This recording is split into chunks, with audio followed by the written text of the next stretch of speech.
Hey everyone, welcome to the Gray Area podcast. It's our space where we explore the messy, confusing, and sometimes hilarious world of relationships. That's right. So each month we dive into different common gray area relationship scenarios that many of us may experience, from like dating, friendships, and more. And today's episode is all about the relationships that we build in digital spaces. So like texting, maybe gaming, and everything in between. So today we're also joined by special guest Brandi Junious, Assistant Director at KRC, which is also known on campus as the Confidential Advocacy Resources and Education Support Center. So welcome. Thank you all, and thank you for having me. Of course. It's great to have you. Well, today we're going to be talking about digital relationships, as we said. So I guess the first thing that we should dive into is what counts as a digital relationship today? Yeah, that's a great question, and I think there's layers to that, right? Because technically a digital relationship is any relationship that is facilitated through digital means, right? So texting, DMs, any different social media, gaming.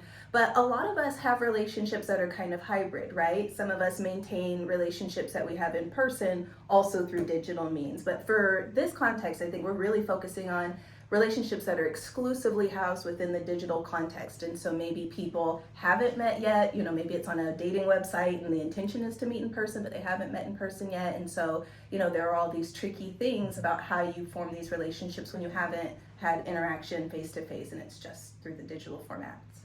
Yeah, I mean, this is something that feels almost relatively new, this concept that we're meeting people completely online and then maybe moving that to in person, but maybe not, and maybe it's something that stays there. And that's such an interesting thing that we have to kind of consider when we're meeting new people.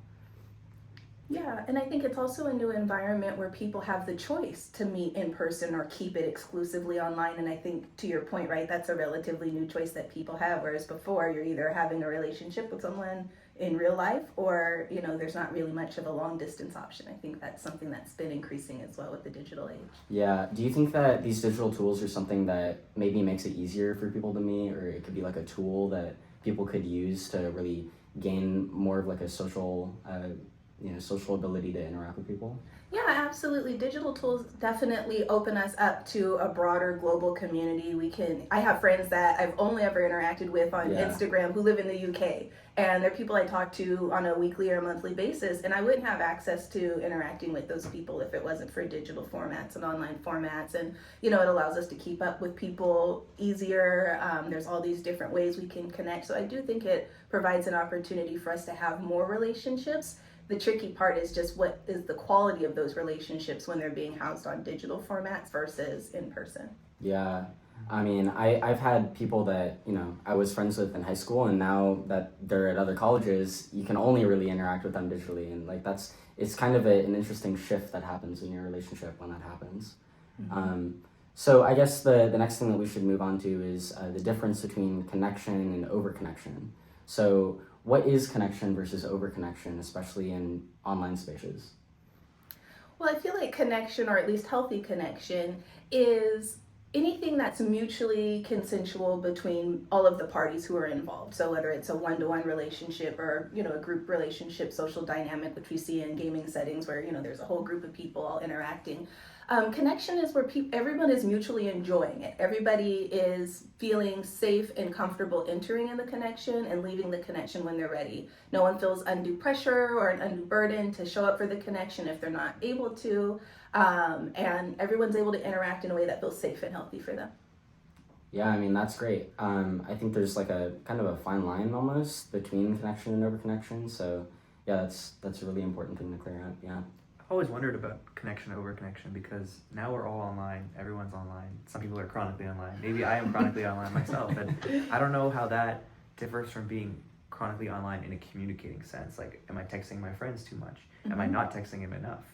Even though I sometimes can't see them, right? Like when we're like abroad or going on breaks, like, is it bad that I'm like trying to stay in touch with them? Is it bad that I'm not trying to stay in touch with them? So I don't know, I guess, what is the barrier between it being healthy and like maybe creating unhealthy situations? Yeah, I would say the difference between connection and overconnection is really that consent piece and each person in the relationship mutually feeling like it's okay. And so sometimes overconnection can look like, someone sending a bunch of DMs or something. Like on Instagram, I have people send me reels a lot. And over-connection would look like, hey, this is unwelcome. I'm not comfortable with this content. I've communicated to the person that it's too frequent and they're still doing it. Or I feel an undue pressure to respond or have to send something back.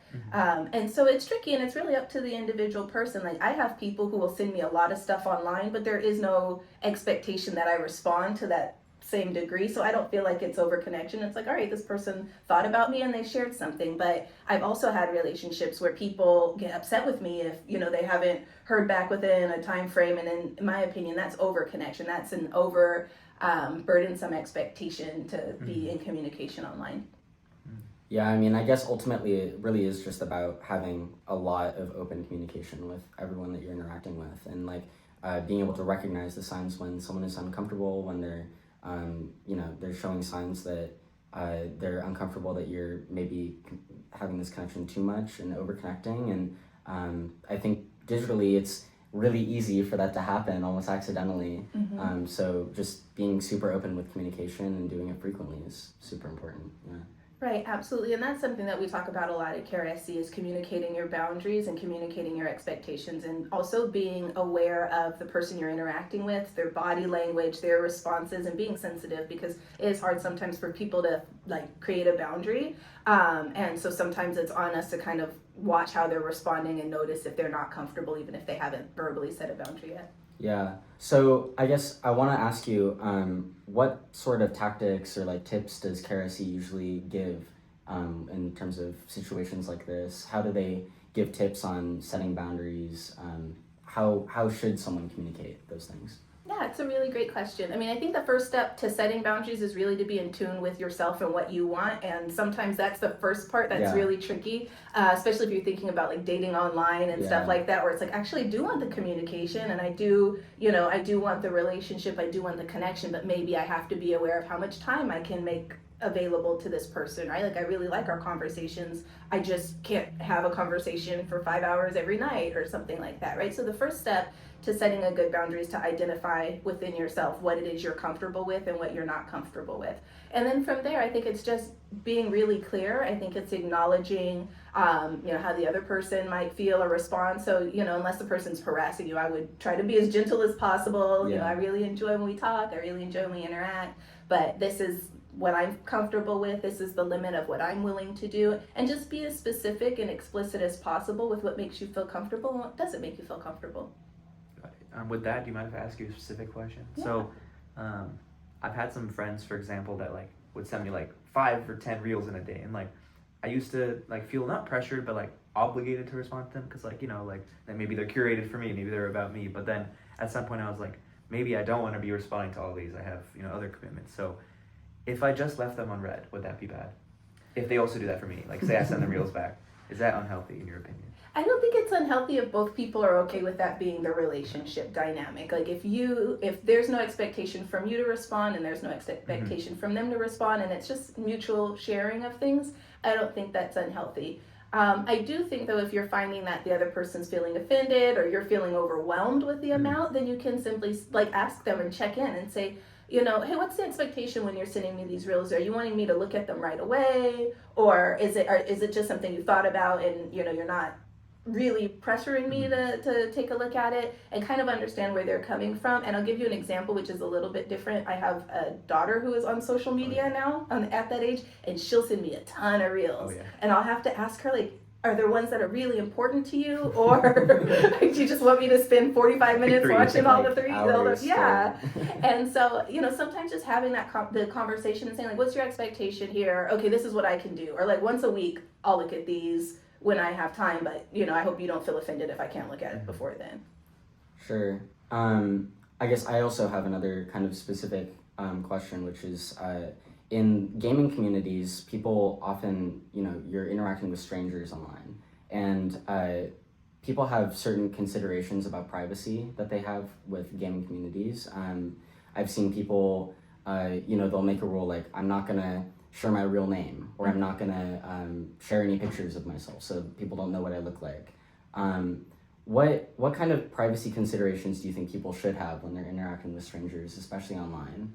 Yeah, that's a great question. I mean, I think first make yourself aware of all of the tools in whatever digital space that you're in. So whether it's muting or, turning your camera off, being able to block people, I think that's kind of the first, realm of where you have control and setting boundaries and things like that.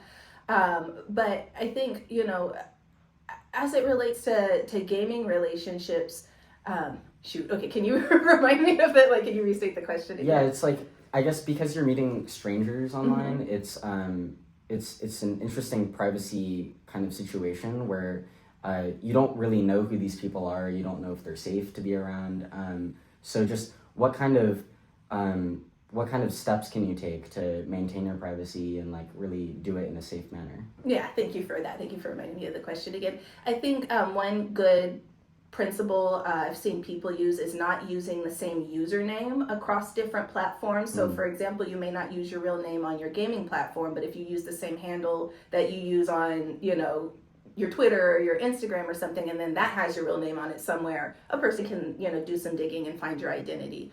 I think also things like, not sharing personal details about what city or state you might live in. Those are things to be considerate of. And then having in mind already what your boundaries are, because sometimes people will ask you questions in gaming spaces and then kind of already knowing what you are and aren't prepared to share. So if somebody was like, oh, what school did you go to, or something like that, you might say, that's not really information that I feel comfortable sharing in this space, and kind of having your answer prepared so you don't feel as awkward. But I think those are some good precautions, just keeping your identity private as much as you want. Also thinking about your background. If you have your camera on when you're gaming, whatever people can see in the background is information that may reveal things that are private. So, thinking about that's important as well. Yeah, I mean, that's really great tips, and I think that's going to be helpful for a lot of people our age and other students. We should game sometime. Yeah, we should.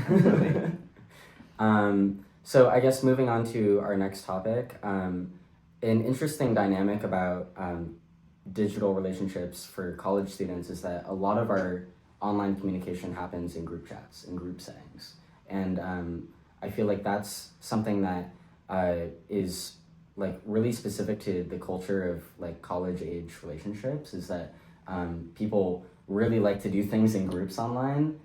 So do you have anything to talk about that, and about how that dynamic is different when you're talking in a group chat versus one-on-one with people online? Yeah, I think it creates a lot of precariousness and a lot of opportunities for unhealthy relationship dynamics to unfold. Even when we're thinking about gaming communities where there might be some like hierarchy in there, or even if we're thinking about group chats for students where maybe there's like a TA or some other kind of hierarchy within the group chat, I think those types of scenarios create opportunities for power imbalances to really bubble up. And so when you're in group spaces, it's important to think about how you're communicating your boundaries, how you're communicating consent to certain things as well, and then how you're sharing things that make you uncomfortable. A lot of times in group chats, jokes can get out of hand. Someone will share a video, or someone will share a joke, or a meme or whatever, and sometimes it's not appropriate, and so it's harder to, in those group settings, find your voice, speak up. And so I encourage people to be empowered with their values, with their boundaries in those digital spaces that have groups. If you're talking to somebody one-on-one, I think there's a little bit more ability to be vulnerable. I think when you're in a group space, you're thinking about all of the social dynamics. If someone does hurt your feelings, you might not want to say, hey, that really hurt my feelings, or that really embarrassed me, because there's a bunch of other people. Versus one-on-one, those are kind of easier conversations to have. And so I think those dynamics make it a little bit more tricky to establish those boundaries and hold those boundaries. And so the advice for students in those situations is just to be really connected to what's important to you, and be willing to speak up for yourself, or if you're noticing somebody else being uncomfortable, be willing to have pro-social upstander behavior in those situations. But yeah, it gets more tricky the more people that are there, because now it's a social situation, and especially for young people, you don't want to have any social missteps, and so it's trickier to navigate. Yeah, and I guess it's good to remind people that if in a group setting something is making you uncomfortable, you can always reach out to that person one-on-one. Like, you don't need to tackle it in that group setting, and sometimes that can be pretty helpful. Yeah, absolutely. What you kind of touched on is when we talk about bystander intervention, some of the different tactics. And so, there's the direct approach where you can directly say, hey, don't talk to me like that, or don't use that word. Or you can delay it, right? And you can talk to the person afterwards and say, hey, that was kind of strange what you said in the group chat there. Or I think maybe some of the other people felt uncomfortable. And so those are really good strategies. Or maybe if there are power dynamics, you can leverage somebody who has more authority to kind of, hey, lift up a concern and say, hey, we didn't feel comfortable with that. Yeah. Definitely going to use those tips. But if you don't mind, I had some more questions about like individual online communication. So if you did like get into an argument with someone online, whether it's a partner or maybe a friend, like how would you go about handling it online? Because you aren't necessarily able to talk to them in person.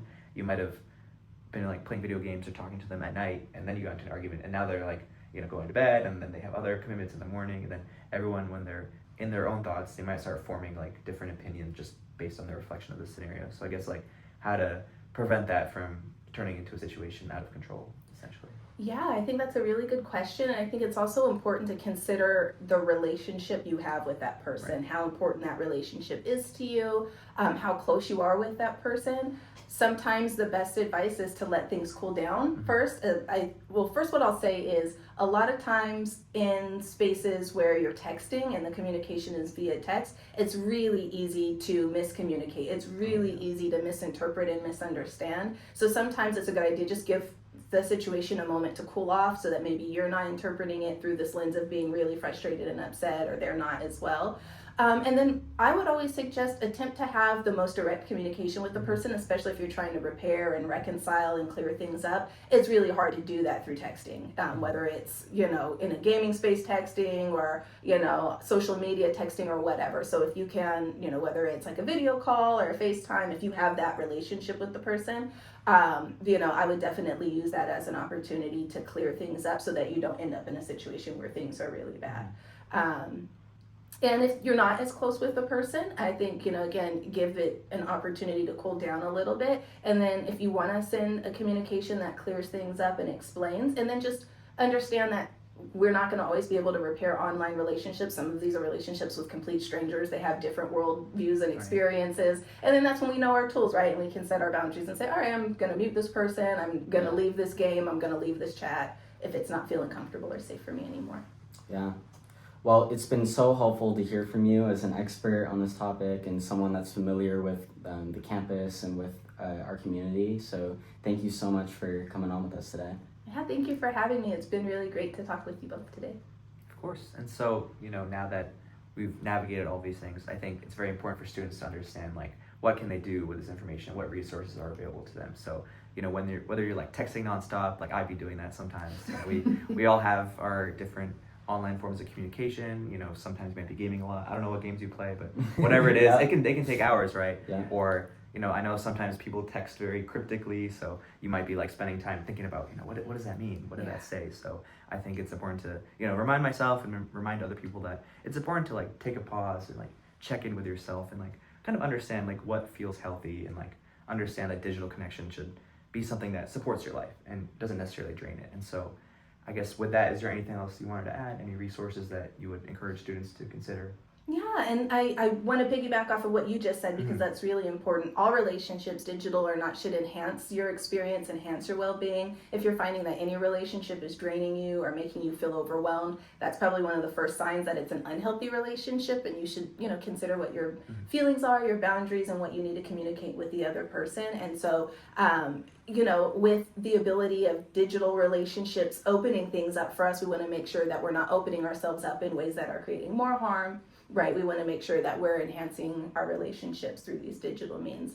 And then in terms of resources, again, I just want to share I'm the assistant director at CareSC, and we are the Confidential Advocacy Resource and Education Support Center. We work with students who have experienced relationship or sexual violence. And so if you have experienced relationship or sexual violence, or you're not sure if you have and you want to talk to an advocate, please reach out to CareSC versus the WELL number, or via the WELL number, and our confidential advocates will be happy to share all of the different resources with you. If you feel like you're having a hard time navigating relationships or you're not sure if you're in an unhealthy relationship, please reach out to us. We also can connect you with our counselors, CareSC counselors, who can talk to you about your relationship and help you navigate into a more healthy situation. Yeah, and they're great. Well, thanks again for coming on, and thank you for tuning into the Gray Area podcast. And we'll catch you next month with another Real Talk. And I will always remember, relationships, they aren't always black and white. They can be gray, but with a little clarity, you can kind of understand and find your way through this muddy area. And yeah, with that, we'll see you all next time. Thank you so much. Bye. Thank you. Bye. Banana. Cut that.